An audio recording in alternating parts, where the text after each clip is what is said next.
Everyone. तो जैसा कि मैं यहाँ पे आपको बता दूं कि अगर आप पहली बार मुझे देख रहे हैं तो मैं आपको बता दूं कि मैं जे टेट के लिए, झारखंड टेट के लिए प्रिपेयर करवा रही हूँ, जिसमें कि एसएसटी का कंटेंट शुरुआत हुआ है। एसएसटी में हिस्ट्री का कंटेंट है। मैं अभी कंटिन्यूएशन में पढ़ा दी हूँ पूरा पाषाण काल, और उसके बाद दिल्ली सल्तनत, मुगल काल, और अब हम लोग पढ़ रहे हैं क्षेत्रीय संस्कृति।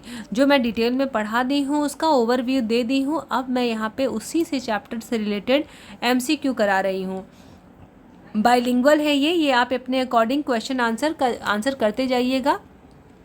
तो देखिए, नंबर 1 क्वेश्चन है कि क्षेत्रीय संस्कृति से क्या तात्पर्य है। What is the meant by the regional culture. आप अपना आंसर कीजिए।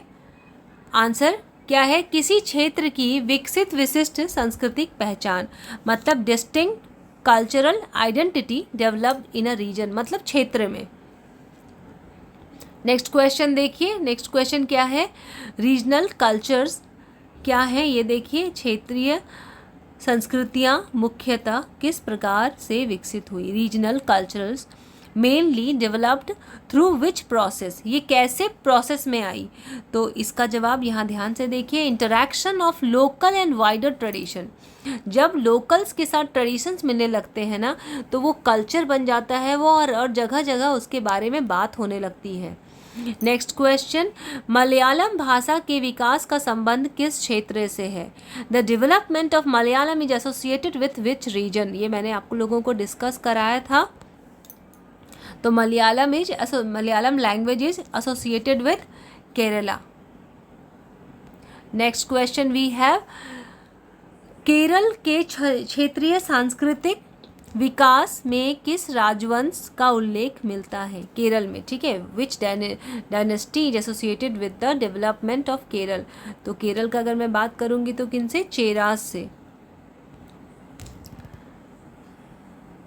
क्वेश्चन आपको पूरा नहीं दिखा पा रही हूँ शायद मैं, बट मैंने रीड कर दिया है तो आप देख लीजिएगा। नेक्स्ट क्वेश्चन वी हैव,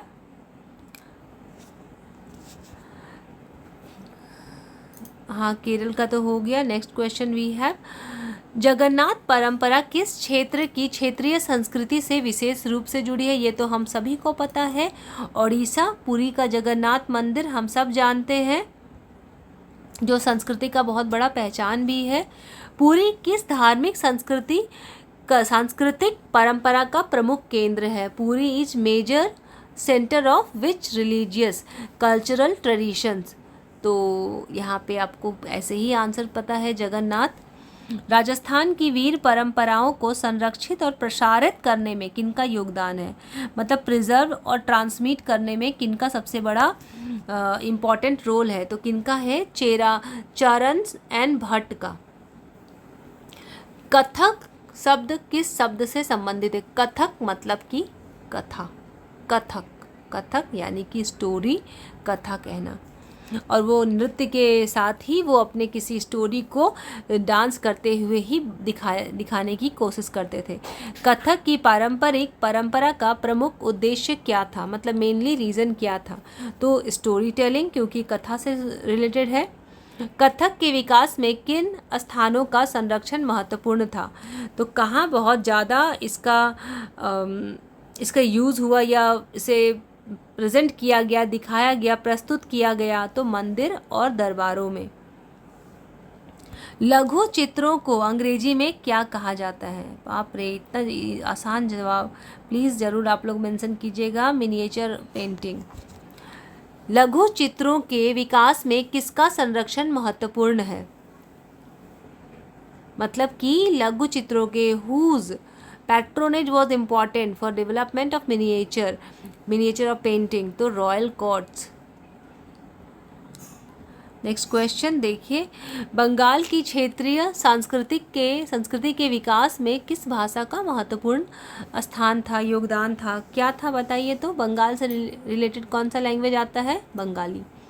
मंगल काव्य से आपको क्या समझ में आ रहा है?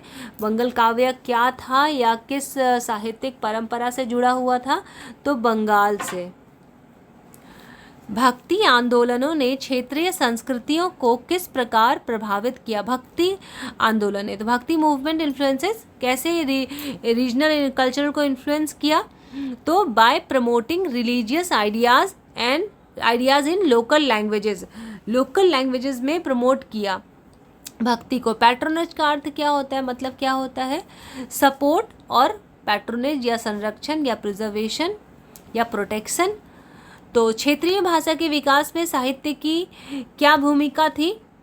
तो साहित्य की भूमिका क्या थी क्षेत्रीय भाषा में?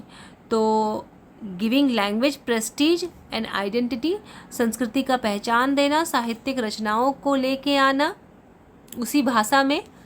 क्षेत्रीय संस्कृति को समझने के लिए निम्न में से कौन सा सबसे व्यापक समूह है? मतलब comprehensive group of, most comprehensive group कौन सा है? देखिए सबसे आसान ही आंसर आगे में है, language, literature, religion, art and folk tradition.